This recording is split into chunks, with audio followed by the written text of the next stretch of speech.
Welcome back to another episode of Dollars and Cents, but as always, we're going to keep it real, as in real estate. Every month, I like to take on a new topic on the subject of growing your wealth, and this month, we're going to talk about growing that wealth through solid financial real estate decisions. I'm here with Dawn Krause, team lead of the Krause Basler Network, which is one of the top real estate teams not only in St. Louis, but in the entire Midwest. And on today's episode, we're going to talk about the good, the bad, and the ugly with the current real estate market in St. Louis, and whether there's another housing bubble just around the corner. Dawn, thanks for joining me. My pleasure, Ryan. Thank you for having me. Well, let me ask you a question. So how is the real estate market right now? And, I'm hearing a lot out there about low inventory. Mm-hmm. How's that affecting things? So that's a great question, Ryan. As far as inventory is concerned, in some price points, it's true, the inventory is lower. Now, here's the part that buyers and sellers need to understand is that even though inventory is lower, it does not mean that buyers are ready to pay exorbitant prices. So they're still very cost conscious, even if the inventory is on the lower side. Right.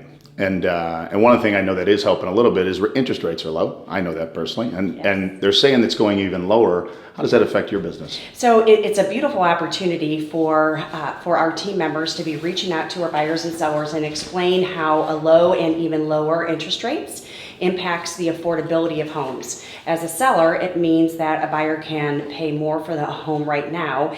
And then on the flip side, when that seller becomes the buyer, they can afford more. So the opportunity is huge no matter which side you're on. Right. And really, Ryan, one of the tools that you have taught us as a team is the impact of the waiting analysis. My cost of waiting analysis. Cost of waiting analysis. Yeah. No, it's a great tool because a lot of times, people see interest rates out there. They see that values are back on the rise, getting back to where we were at in the late 2000s before the last crash. But they don't really think about, hey, what's my net worth if I buy today? What's my net worth if I wait 6 months? What's my net worth if I wait 2 years? And so, that's kind of a tool that we've tweaked and developed over time. And I know we've done quite a few transactions just off of providing that for our clients. So. Can you share an example, Ryan, of what that actually looks like? And I think when people understand the real numbers, they can see how personal. Yeah, I mean, if you're in a $200,000 house now, and we say a house is appreciating at maybe 3%, well, in a given year, you're going to earn about $6,000 in additional equity. But if you're a move-up buyer, you're going to a $500,000 home. That home's going to be $15,000 more a year from now. So you got to look at, am I willing to wait a year to pay $15,000 more for the same home? And what are interest rates going to do to affect that decision? So it's interest rates, it's inflation, and then it depends if you're a move-up buyer, you're a move-down buyer, or you're just making a lateral move. So I provide all that, kind of look at, hey, where's your net worth in 12 months or 2 years if you wait? And hopefully it helps them make a smart decision. You've been so helpful to us in the past with that analysis. It works. Happy to do it for you. Okay, so there's some people out there that are talking about this bubble. Yes. Do you think we're going to hit another housing bubble?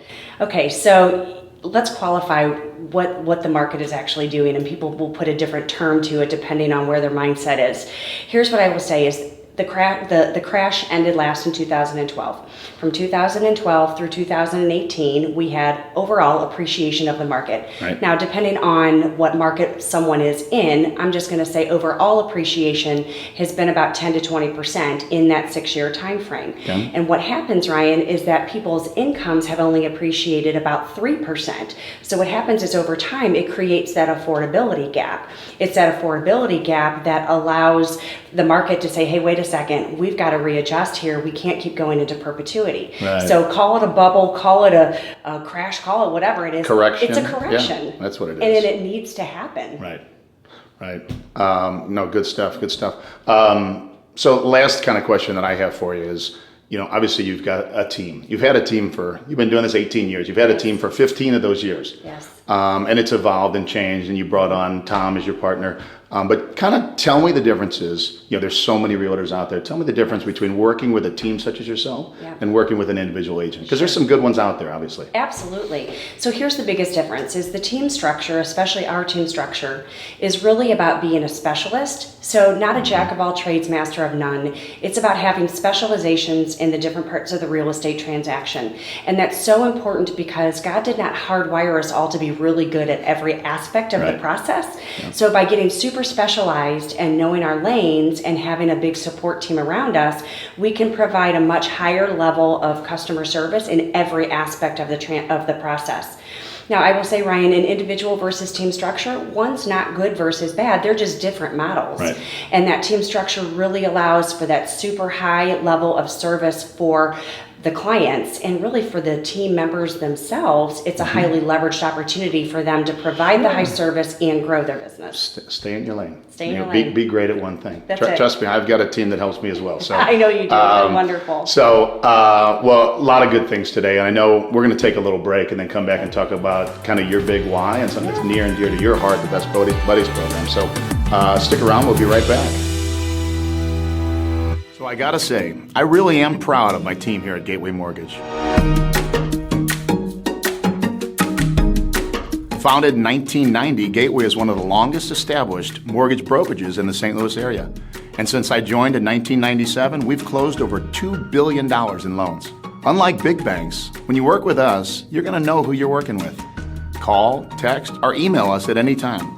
Our business keeps running when banks are closed for the night or the weekend. We work hard to communicate promptly every time, educate you about your mortgage options, and most of all, build relationships that truly last a lifetime. So back to my team. I have 2 full-time processors, Kim DiMaselli and Sabrina White, and they're both rock stars with over 40 years of experience in the industry combined. They're going to work diligently with our underwriters, coordinate with title companies, and organize all the paperwork necessary for successful closing. We strive for excellence in every transaction we do. Send us a message and let's talk about your mortgage needs.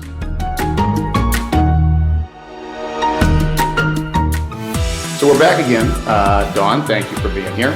And we're going to talk about something a little non-real estate related, but certainly something that's near and dear to your heart. An organization out there called Best Buddies.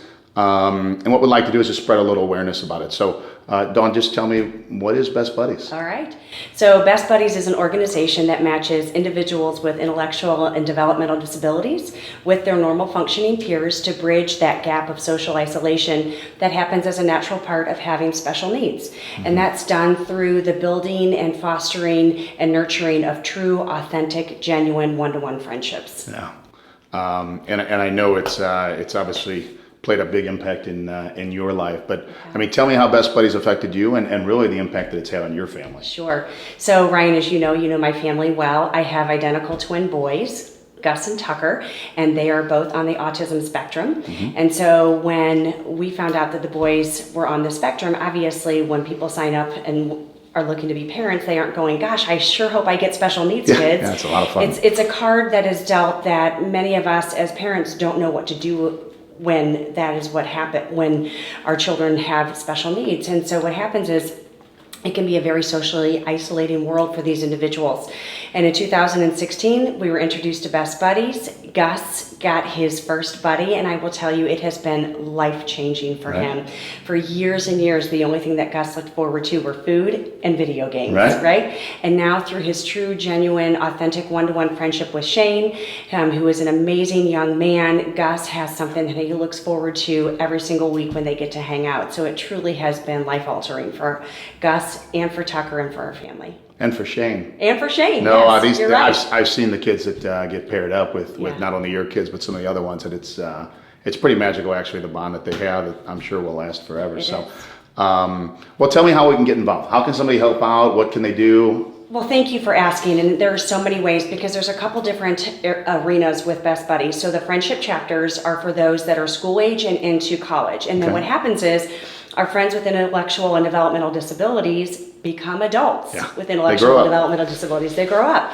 And so when they have aged out of school, what options do they have? Well, what Best Buddies Missouri especially is truly focusing on now, in addition to the growth of our friendship chapters in the school, is our jobs program. Right. And so the jobs program is about having partners in the work world who welcome in our friends with intellectual and developmental disabilities and allow them the opportunity to really contribute to society as they get older. Because I will tell you, Ryan, these kids from the time they were born until the time that they aren't with us anymore, they have a beautiful gift. They have a bow wrapped around them that they don't get to necessarily share the gift that God gave them because they don't look and sound like others, yet they have so much to share. Right. So Best Buddies, the friendship programs, the jobs programs, and then there's also a citizens programs, allows them to unwrap that bow and share that gift. I love it. I've seen it. I've been a part of it. I've supported it. And so yeah, hopefully, if it's something that touches your heart, you're interested in it, obviously, we'll put the link down below, and you can learn more about Best Buddies. So, Dawn, thank you so much for being Pleasure. here. Thanks, Ryan.